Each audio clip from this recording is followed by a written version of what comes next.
I'm Tony Dunkley, a former UK detective and now international advisor on investigating human trafficking.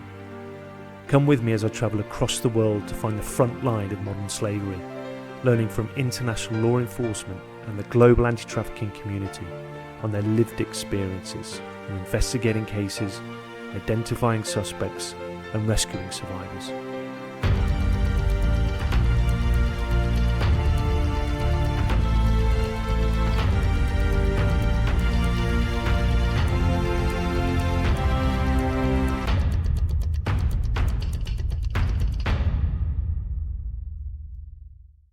Coming up in this week's episode of Let's Talk Modern Slavery. So tell us about your work and how you get involved in those kind of topics. In particular, I work on gender issues and on empowering women. If that's the case, that men hold the power and women don't as a general, how does that lead to vulnerability? If a woman needs to take a heritage, they make the man who make these paperworks. Right. And since he has this control over the paperwork, he could take the money. He could make some. He could make some gains.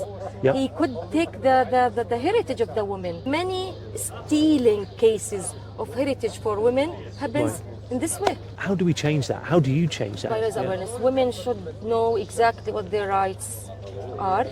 They need to advocate for their rights. They need to make even on a local basis, they could make a networking, communicating with themselves, even those local women.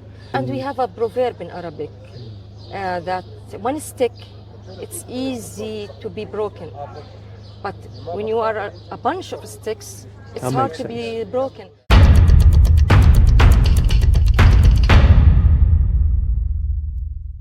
So Shorouq, thank you so much for joining me here in the Rose City in Petra, in Jordan. Yeah. This amazing backdrop, it's absolutely stunning. Yeah. Shorouq, I've known you for a very short period of time, but I know that you have been doing some amazing work in Jordan. Yeah. And this is around your expertise as a gender expert. Yeah, as a gender and development expert here in Jordan. So to tell us all about yourself and how you came to do what you do. My name is Shorouq. I am a gender and development expert. I have regional and international expertise in this regard.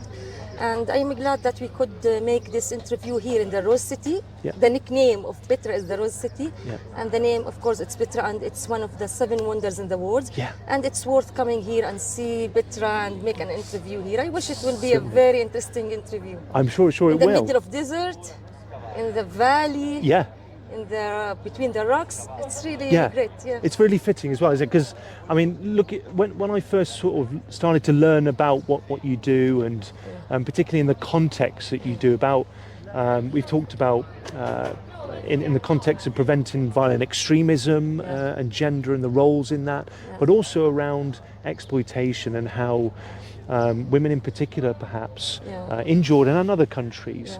Find themselves in a position of vulnerability and more open to being trafficked or even looking for opportunities abroad through smuggling routes. So tell us about your work and how you get involved in those kind of topics. In particular, I work on gender issues and on empowering women, and especially when they are vulnerable and women in need, and refugee women in context of war and conflict. And especially how to respond to gender-based violence and sexual gender-based violence through wars and through conflict, and how they could make a recovery and peace building after the conflict. So also we train women on political participation, because we need more women in leadership position. And as you know, Jordan is still like women, they don't hold leadership positions. And I think it's a global issue, but in Middle East, I think it needs more to be tackled, So we work on this also part. We make gender also audit to analysis, to make research and analysis on the percentage of women in leadership positions, in House of Representatives, and so on. I also engaged, and my colleagues who I worked with also, they engaged in security sector reform. I worked on women, peace and security agenda. now I am يعني specialized. I work more on training because I believe that when you train someone, you can give him power and you really empower them more than giving them lectures.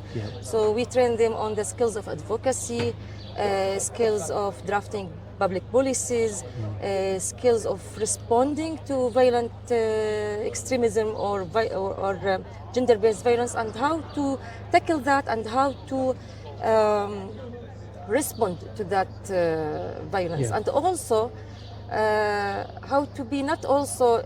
We teach women. Maybe you are a victim in some way, but in another way, you are also a survivor, and you can give also the services. You are also a provider of the services, not only a victim, because also men could be a victim. Also men could be victims. Also a man can be a victim, but also there are many men who provide services in tackling human trafficking or gender-based violence and so on. So why women only should be a victim? She also should be a leader, and she should be a service provider, and she should play a role in developing her community. You know. And so someone who's gone through that process, they're then empowered by your trainings and the work that you do and your colleagues, and then can themselves become someone who provides a service to help and others. You use the term gender-based violence, and I know within your world that's something that's very, very normal, something to say, but for those that don't know, what is gender-based violence? Gender-based violence is that women or men could be subjected to violence according to their status in a community. In Jordan, women are more they are subjected to violence more than men because of the power that they don't have usually, and because of the lack of the leadership positions they also holding in their public life, the lack of access to resources, access to control their financial resources, also that make them more affected by violence more than men. But also men, they could be subjected to violence, but in less percentage, because they have their own opinion, they can control their financial resources, they can make decisions in the families, they can travel, they you know, the freedom of movement. Those conditions that men have in our communities give them a privilege to usually be the one who controls women's life, you know, not the opposite. So they have the power. When we talk about percentages, it's like 70-30. For example, 70% of women, they not in general, but it's like a percentage. When it comes to percentage, maybe 30% of men or 70% of women who subjected to violence. So the percentage of women always higher. I think it's a global issue, not only on Jordan. Well, I think and I think women they experience violence in different ways, in different contexts and culture. Maybe European women, they have different contexts that Arabic women they have, Chinese women has different contexts of gender-based violence. For example, in China, when they impose that one-child policy for women, I think this is a gender-based violence. And it's a gender-based violence for both, for women and men in the same time. It's not only a gender-based violence for only women and for only men. Maybe it could be a gender-based violence for both in the same time, and it affects the family in itself, you know. So it's fine, sort of type of abuse based on gender, of being a family, of how many children you have. I understand. Okay. And if you have, I think this policy when in China, when they have a girl child, they could have a second child, right? If they have a boy child, they couldn't have a girl child. I think that policy's changed over time. But now they trying to change this policy, or I think they change it because this create unbalance in the society texture, you know. The texture of the society. Well, can I ask them, where do you think this has come from? If women or that dynamic, that disparity of power between men and women exists in Jordan, in China, in wherever it may be. How has it come about? What's the what is the origin, or what make it happens? Yes. I think because of the values associated to men. okay? That man should be strong, should go out frequently, should provide the family, should be the controller, should be. So the values, the values of the protector of the family. So this also, I also say, these values associated to women or men create a burden to men as well. For example, if a woman here in our culture, not all women in general, but some women, if they need to travel abroad, her brother should go with her. So this is a burden on a man, because a man has also responsibilities, has also his own work.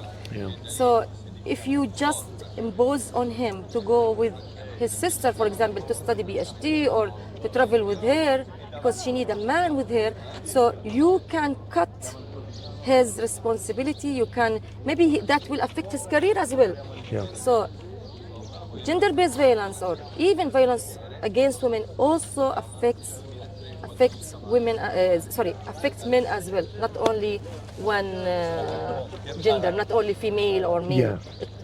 Because it's a network, men and women, they create a network of connections, a network of relationship, a network of understanding. And I think if anything wrong happened to this net, it will, in English we say it will cut the net. Cut the net. The net will not be connected. It will be cut. So how does that create vulnerability for women in particular, excuse me, who end up being in situations where they might experience domestic violence, they might experience gender-based violence in a preventing violent extremism context, in a human trafficking context?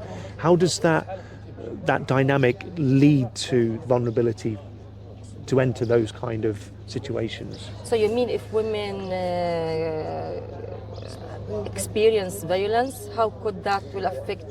Yeah, I mean, what I'm thinking is, if that's the case, that men hold the power and women don't as a general, how does that lead to vulnerability, to becoming in situations of human trafficking, of being smuggled? Yes. Since men has the control, for example, women's life, but now of course it's getting less. The situation is coming less with human rights agenda, with the new sustainable development agenda, working on women empowerment. But since men still have this full control, and in some societies he has really a full control in women's life. Since they have this full control, she will be vulnerable. How come? For example, I give you example. I love to give examples so the audiences could understand exactly. For example, if you have control on your movement, you can go to courts, you can go to Department of Lands, for example, and heritage. For example, if a woman needs to take a heritage, they make the man who make these paperworks. Right. And since he has this control over the paperwork, he could take the money. He could make some. He could make some gains. Yep. He could take the heritage of the woman. Yep. And women, since they don't allow to go out frequently. She should cover. She don't speak to men. Don't laugh. Don't your voice. So she need to stay home, and he do the whole works. And many stealing cases of heritage for women happens in this way. Right. And I hear it by my ears from Jordanian women. Yeah. Okay. Yeah. So when you do, how do we change that? How do you change that? By raise the work awareness. you're doing? Of course, by raise awareness. Women should know exactly what their rights are. They need to advocate for their rights. They need to make even on a local basis, they could make like a networking, communicating with themselves, even those local women. Yeah. They need to raise their voices against such violation for their rights. Are you seeing that happen? Cousins, maybe, yes, Yeah. I saw that Great, happens. great. I hear stories about that. They need to raise their voices against such violation, not only just keep silent because she's afraid of, for example, many women, they don't speak because they may be afraid of to keep them at home. خلاص, you are not allowed to work. If you raise your voice, you are not allowed to work. You are not allowed to go anywhere. You are not allowed, for example, to study or to continue your study, for example. Yeah. So sometimes they threat them. They are threatening them with the rights they already have. Yeah. That they will withdraw those rights from them. You know. Right. Yeah. Okay. And so when you're... And so- because the society is a prejudiced society here, Right. and they will criticize women who, for example, have quarrels with their families, who have, help me with the English terminologies. English is very, very good. Don't worry, it's a lot better than my Arabic. With You're doing some very well. terms. They will be afraid of the society prejudice on them. Oh, this woman, she's mean. This woman, she's Right. very strong. This woman, So is it almost a cycle? So that Yeah. you come in, you raise awareness, Yeah. and these women want to make a collective, they want to make a network, they want to have their rights, but almost if they stand out in yes. front and say something, yes, then and we have a proverb in Arabic that one stick, it's easy to be broken, but when you are a bunch of sticks, it's That hard makes to be broken. So I think women Working should together. working together. Make coalitions even on a community basis, local community basis, to advocate for their rights. Yeah. Otherwise, no one will give you your right if you didn't demand your rights in a strong way. Yeah. So that's where the vulnerability comes in, particularly for women in Jordan and indeed other countries, for human trafficking. What does human trafficking look like in Jordan? What's your experience of that? One of the examples that of human trafficking that I always see, it's inhuman, that we have home workers who came from other countries and who work at homes, at Jordanian homes, and they have no social security, they have no rights. And the problem what? The problem is that she should stay at the home 24 hours. Maybe they gave her 1 day off, maybe, but like 24 hours in the home, so she will work from the 7 a.m. or 6 a.m. or 5 p.m. according to the family standards, and maybe she can stay working in the kitchen or preparing food, cleaning till 10, till 11, till 12, and anyone can ask her to do whatever they want. So how come that you use people for 24 hours? So just to clarify, For 24 hours, why they don't change the policies that okay, you can get a maid, yeah. but you can give her like 2 days off. So- you can make her free at 5. At 5, as any employer. You an employer, I was an employer, I'm now a freelancer. So we work from 7, for example, from 8, for example, till 5. So she can do that from 7 to 8 or from 7 to 5. Why 24 hours? Yeah. For little money, you know? So just to clarify, few to money. summarise, foreign nationals, foreign females are coming into Jordan And they're subjected to gender-based violence and sexual for gender-based work. violence. Yep. And no one cares. Sorry, just bear with us. Yeah. To go into houses as domestic aids, as helps. That's right. And when they're there, they are forced to work That's right. beyond the hours that were agreed, aren't getting paid, are abused by those that... The problem, Tony, the problem that there is no written laws and regulations about the hours of that maid. Yeah. She works 24 hours. Yeah. You can wake her up in 2 a.m. to make you a cup of coffee.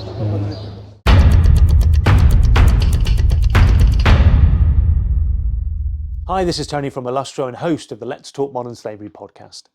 Illustrator Consultancy provides international training, investigation, research support and educational services to criminal justice practitioners, private industries, students and the wider public in general on preventing, identifying and dealing with modern slavery and wider human rights violations. I just wanted to take a moment to tell you about our new workshop for businesses. Human rights violations in supply chains are a long-standing issue. Investigators of such violations face the challenging task of determining the cause, period and material evidence of human rights violations, applying safeguarding principles to those harmed and writing detailed reports based on objective facts. Our Conducting Human Rights Investigations in Supply Chains workshop aims to enhance businesses' internal capacity to investigate potential instances of human rights violations in their supply chains. The workshop is customised and tailored to our clients' needs. Our typical trainees include directors of labour relations, heads of global subcontractors, global ESH risk and compliance, supply chain and procurement, contract managers and human resources. The workshop takes place over 3 full days or 4 full days if online. It progressively builds knowledge and practical skills. Trainees learn through visual aids, written exercises, case studies, reflection and simulation exercises. So if you'd like to learn more about our in-person or remotely delivered workshops, then visit us at www.illustroconsultancy and download our brochure. At Illustro Consultancy, we know the business of modern slavery, but more than that, we understand how to deliver training to businesses that can prevent it. Stay safe. Okay, Shorouq, so Jordan is such a beautiful place with such beautiful terrains. We couldn't just do it in one place in Petra earlier on, so now we've moved to the amazing Wadi Rum desert. Beautiful sunset coming down here behind us. Stunning country. Yeah, it's magical, right? It's historical. Absolutely. I'm glad that you like it. Oh, if I have an excuse to come back, I will. So we left off in Petra talking about your role and what you've been doing with, particularly with regards to prevention of violent extremism. That's right. And working in gender rights there as well. So we got to the point of what I wanted to move on to was to see, are you seeing changes in Jordan over time in the way that the place and equity of value that is put on women in Jordan? I mean, the change in giving women more position and more role and more leadership position to work on BV. This is what I understand. So of course, years after years, and with all those efforts from civil society organization and from the governmental also institution, of course there is a push forward women's agenda. So I think yes, there is a positive impact. But as I told you before, that the community also, the local communities play a big role in accepting this changement. If the government make good policies, if they make good workshops, good projects, you need the local communities to embrace those efforts. If they didn't embrace such efforts, you can't find this impact or this positive impact or this change. So I think it's really important to make everything works and to make everything to success is to engage the local communities. For example, here in Wadi Rum, you met many people from local community here and you talk to them, and I think those people should be also included.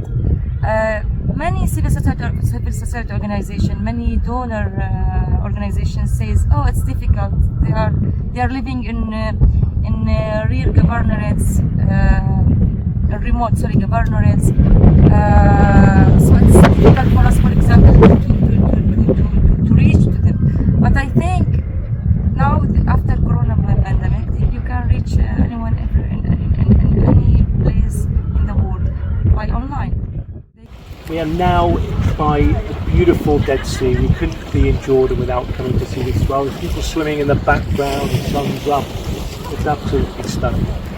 And I think what I'd like to do is to move on to talking particularly about Jordan and geographically where we are. We're sharing borders here with Israel, with Palestine, the West Bank, and particularly what's going on at the moment.